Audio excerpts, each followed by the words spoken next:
How's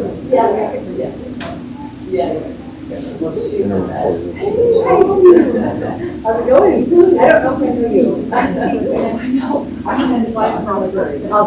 Oh, very nice to meet you. I'm Sammy. I work over in the first center. Yeah, no problem. Hope that's okay. Okay. Well, I was actually looking for Jim. So Brandon and Sammy and I are all the CTE. Thanks for us. We reduced their space. This looks fantastic.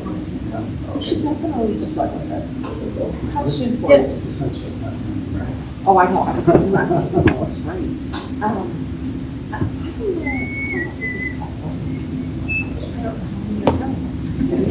So this makes an interesting question. So it's not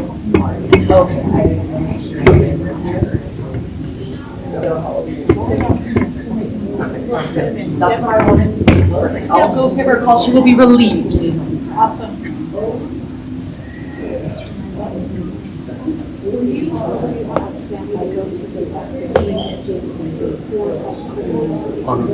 Sign up some. And she was the first one. This This is the bus. I already had I forgot to put together what so I'll just have to bring it to the office. So, those are 1940,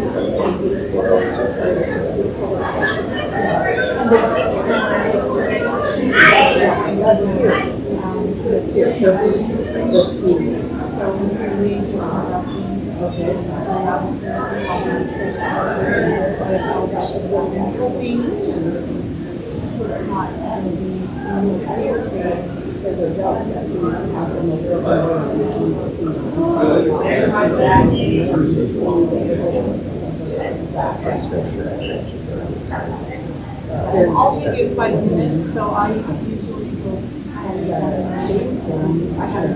go and then it's like 5 minutes left.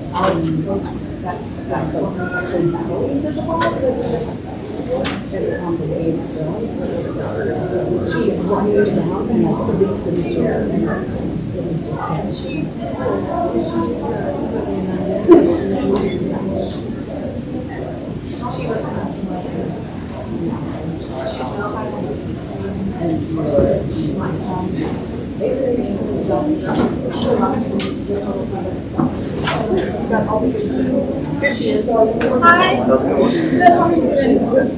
Let's see it. Dr. Gordon. Thank you, Dr. Gordon. She's really examples.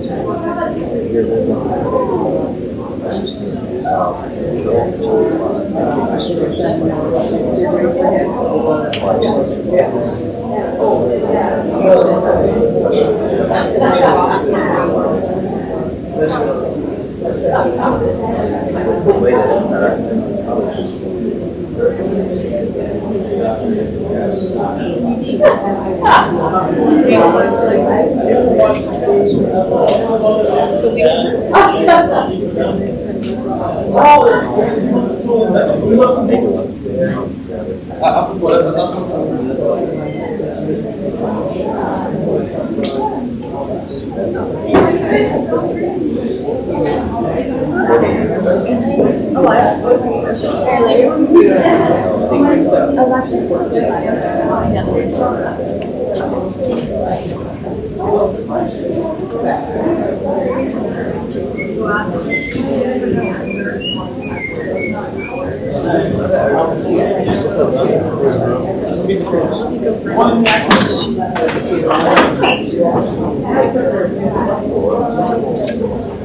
Where's your portion? We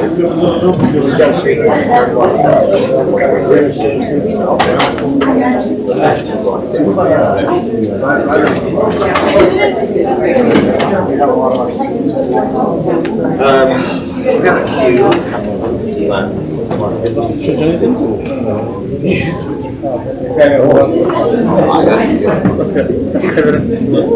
Alright, there you guys go.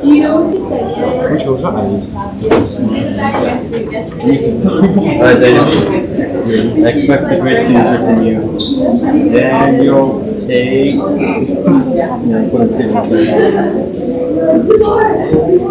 Grade? 13. Driving teacher. I don't know his name. No, don't worry, teacher. Ceramics room. Wise? Yeah, why is it? Yeah, If you don't know, that's okay. Oh. Wise? I mean, I know who you are, and it's just for me to make some lists, so. It's just if there's people with the same name, or if you can't read their handwriting. Like why? I don't know. It's like Oh, all that. Yeah. A person called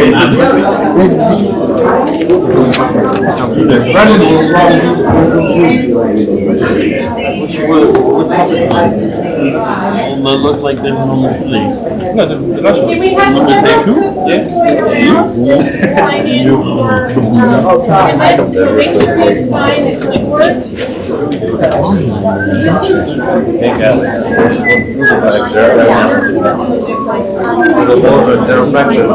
Yeah, that's the whole thing.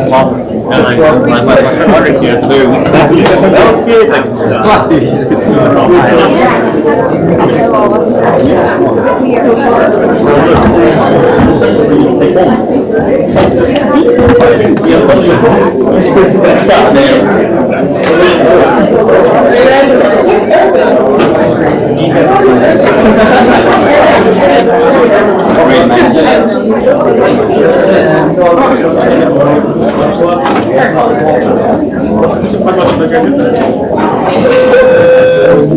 Teachers, please excuse this interruption. We will be starting the vision screening for 10th graders in the Commons. The first group, 10th graders with the last name starting with A, B, or C, please go directly to the Commons. Thank you.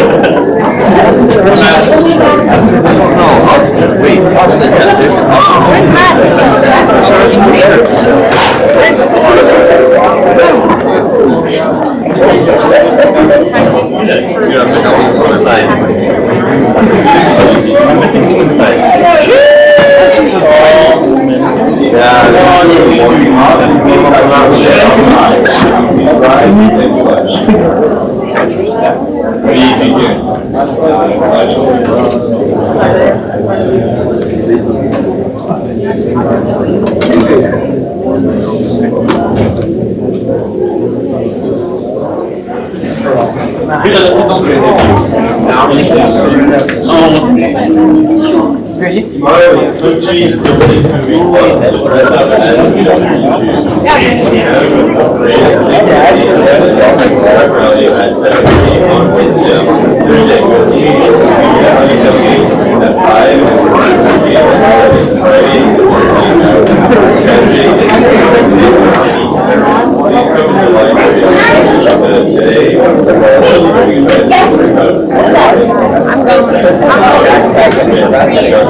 We're ready to start.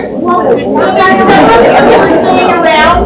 This is for attendance, so if you need like PD points for Miss Bennion's class, or if you just need to be excused from your advisory today, make sure you sign one of these. I'll start this one again over here, but there's like 4 or 5 of them going around. Make sure you sign it. If you end up with it, just put it on one of these tables and somebody can sign it on the way out. We also have donuts as you leave. You can go to this side and pick up a donut on your way out. Anyway, we'll get started. I'm happy to introduce Dr. Gordon. I don't know how to pronounce your last name. LeSuer. Okay.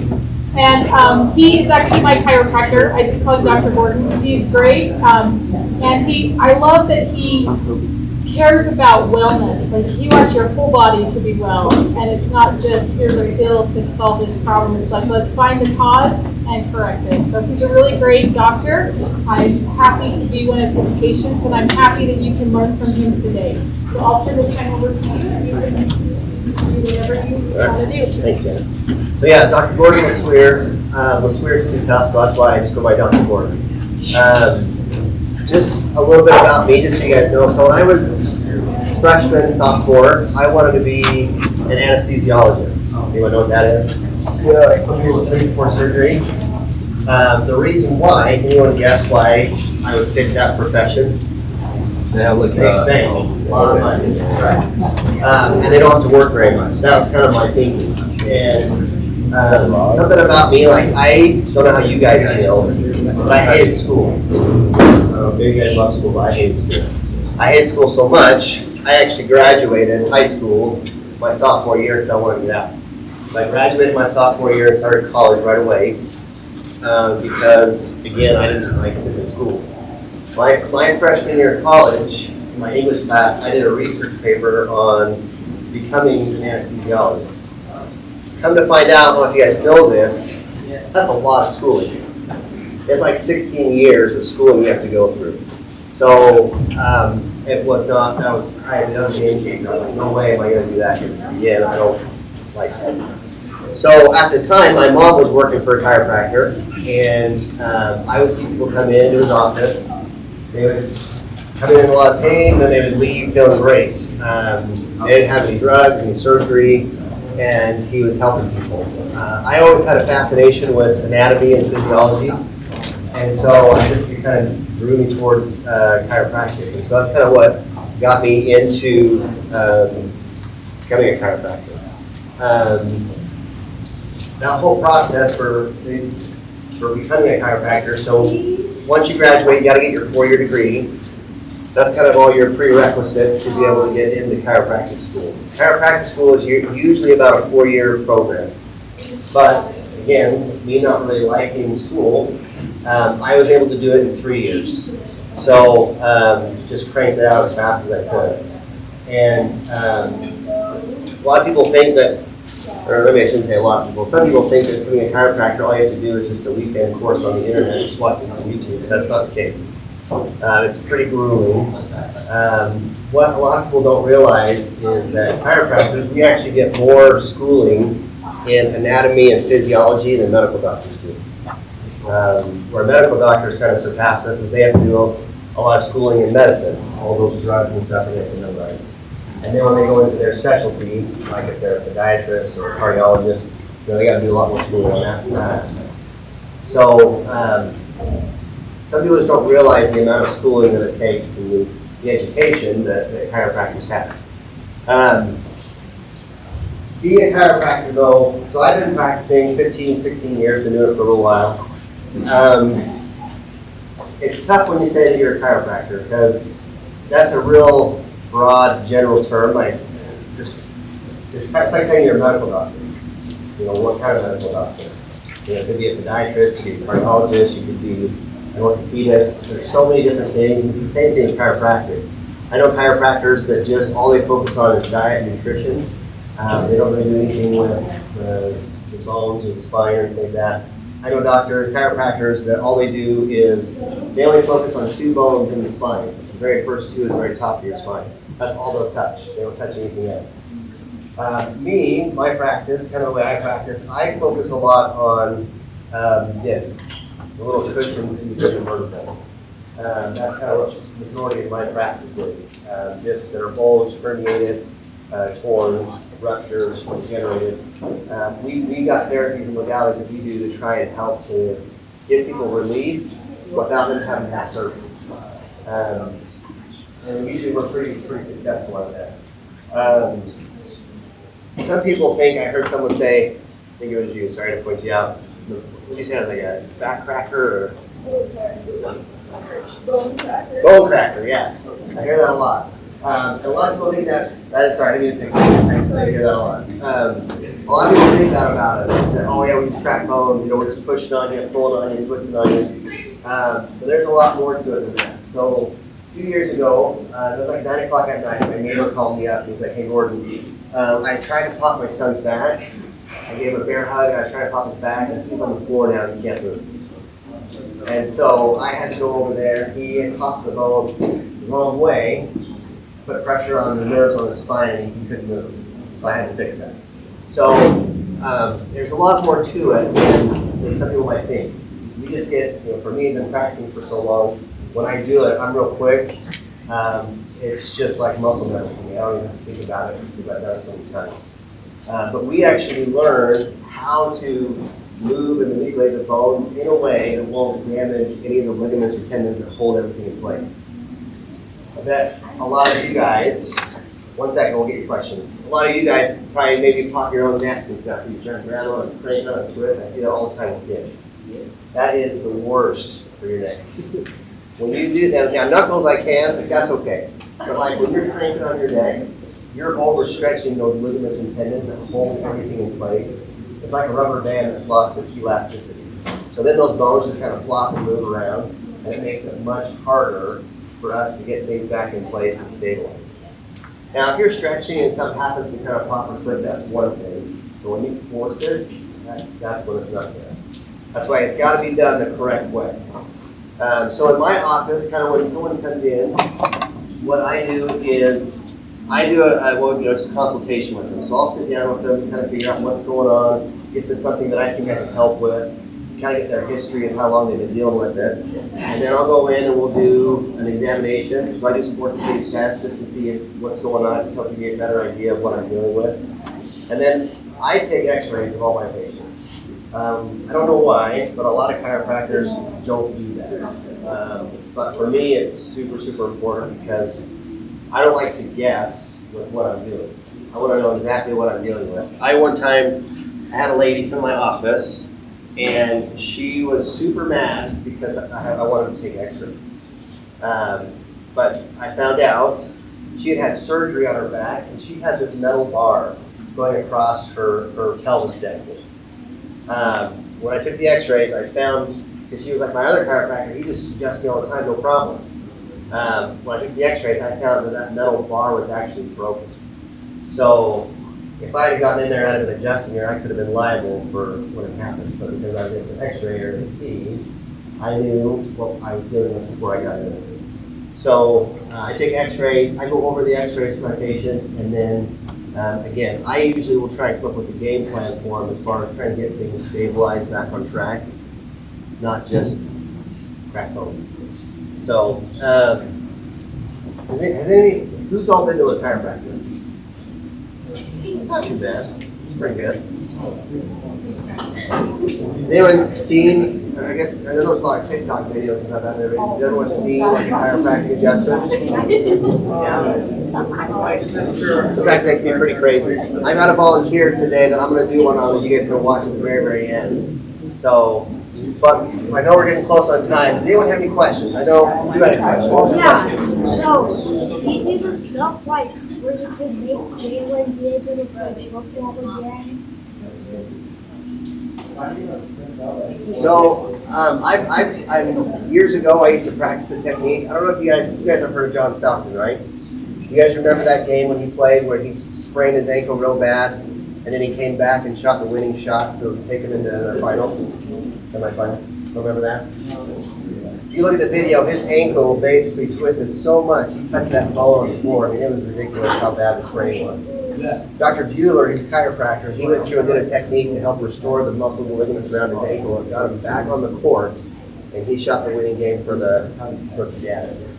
So I've done things like that, and there's a lot of different things that chiropractors can do to help with different areas of the body. How often do you work with like? I don't work with a ton. I'm not against it. I like it because I think that people need to do a lot of strengthening of the muscles around the joints. Me personally, I just don't like to babysit people doing stretches and exercises in my office. So I like to refer them out to have them do it. What other questions do you guys have about chiropractors? Man, this is the first time I've ever had no one ask how much money we make. That's like the number one question everyone cares about. No one cares about that? All right. How much money? That's a good question. So, I would say it ranges. The average chiropractor, I would say, maybe does 6 figures, like a low 6-figure number. I'm not average, so I do 7 figures. I know doctors that do a lot more than I do, but it just depends on. There's good and bad in every profession. I do really well, so.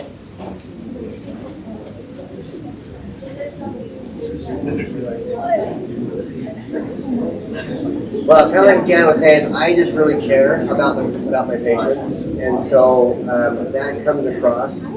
I also have a really good team at my office, so we all work together, and that makes a huge difference. Do you work out? And sometimes.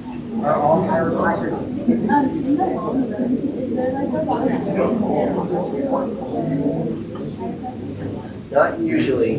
Usually what it is, it's more from not doing it to things like arthritis. Excuse the interruption. We now need 10th graders with the last name starting with D through I to go to the commons for vision. I adjust a lot of times. And that is all 10th graders, D through I.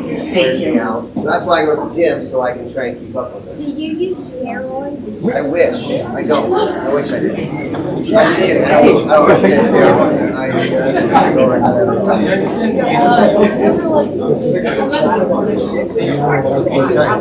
Yeah.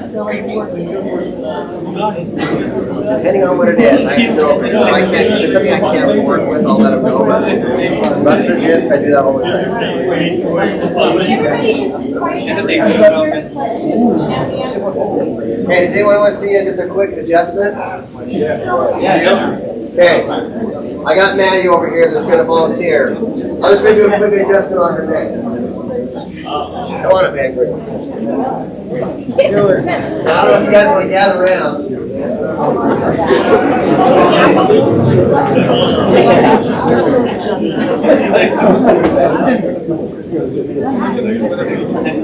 So if you're real quiet, a lot of times you can hear everything moving. And if you guys want to come up, you're more welcome to come up in here. Alright, guys. Grab your bag. No, we're not.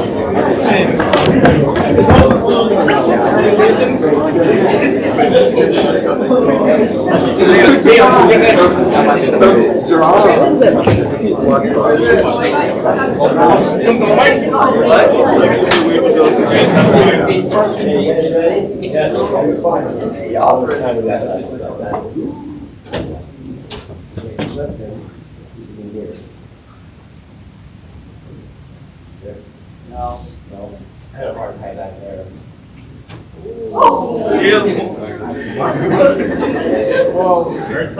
So again, I do it in a way that doesn't cause any damage to the okay? I need my back I gotta get Mary's permission. Luckily, this is my daughter, so I'm able to work on it. I had to get her permission. Any other questions?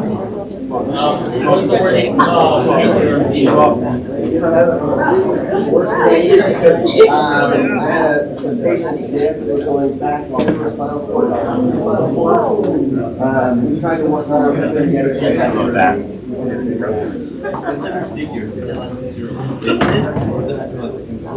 That's not true. If you're an employee, any other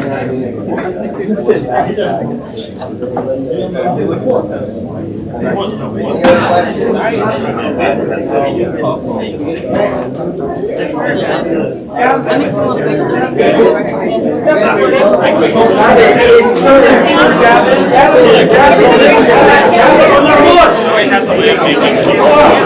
You're welcome. I think you can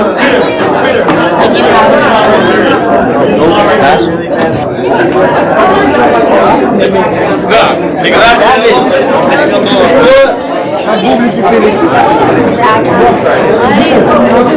the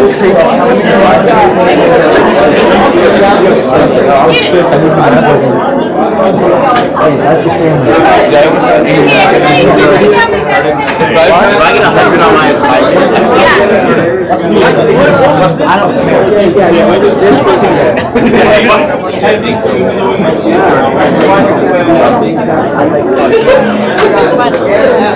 About some of the other, like,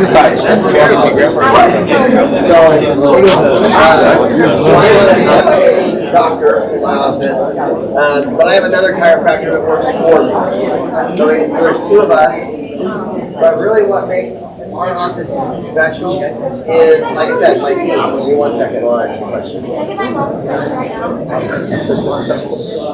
Nice question though. So my front desk person, whoever works at my front desk, that front desk is the person that answers the phone calls, schedules the appointments, collects the payments. Like that will either make or break my office. That's how important that role is. So I always look for someone that is super on top of things, very organized, and has the business growing as kind of their focus. Because I've had people that come in, they don't do that, it doesn't work out, I have to fire them, which that sucks when you have to fire somebody. The other person I have is I have an assistant. So I've got an assistant that helps me out. So we have, some of the different therapies we do in the office, she will help set them up on those different therapies. Sometimes she'll help me kind of massage with a massager.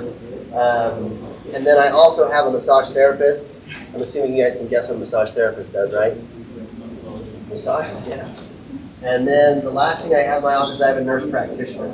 So one thing that's a little unique about my office, so my staff and I, we've all been trained on how to do injections.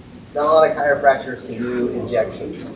The only thing I can't do an injection on is I can't take a needle and stick it into the joint, like into your knee joint, shoulder joint. I've been trained, but legally in the state of Utah, I'm not allowed to do that. So that's what my nurse practitioner does. So she can do injections in the joint. And we do that, like we used to do a lot of stem cell therapy. We do what's called PRP, ozone, trigger point injections. It can actually help to regenerate a joint so that we can help prevent people from having like knee replacements, shoulder replacements, surgery on their knees, surgery on their shoulders. And again, just having a couple injections is way better than having your knee replaced. One kind of quick fact about having your knee replaced, I don't know if anyone knows this, but you can only have 2 knee replacements in a lifetime. And 1 knee replacement only lasts about 10 years is kind of the average. So let's say you're 50 and you get a knee replacement. I've seen this with people. And that first knee replacement doesn't take. They have to get a second knee replacement when they're 50. What do you think happens after that second knee replacement? You guys know? What's that? Yeah, but if it wears out after the second knee replacement, what do you think they have to do? What are you going into? Surgery's part of it. Did I hear someone say it? Amputation. You have to amputate the leg. So I don't know how you guys feel about having your leg amputated. Most people don't like that option. So that's why we do things to try and prevent that so that we can keep them healthy and keep them from happening. What was your question? I won't forget. 300. Base last time was my last max. Sorry, can't hear you.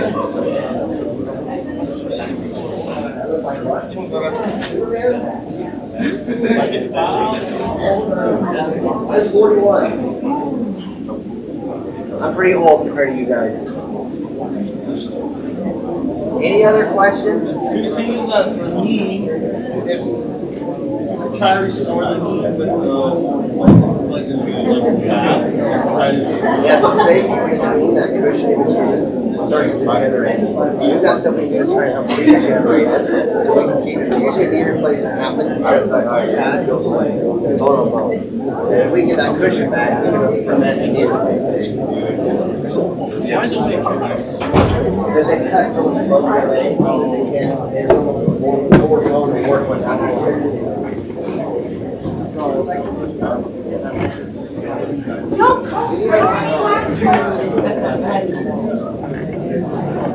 Thank you so much for coming. We really appreciate it.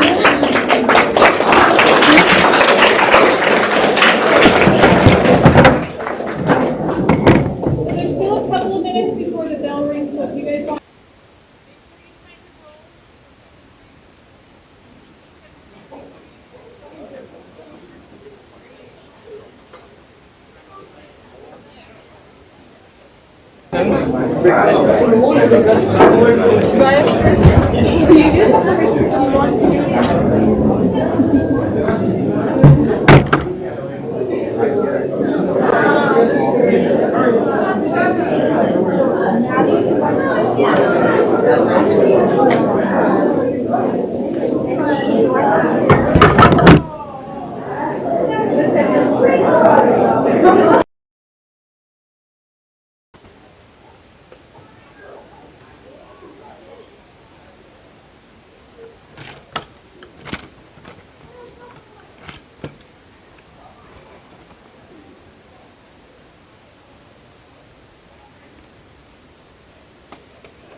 It's just I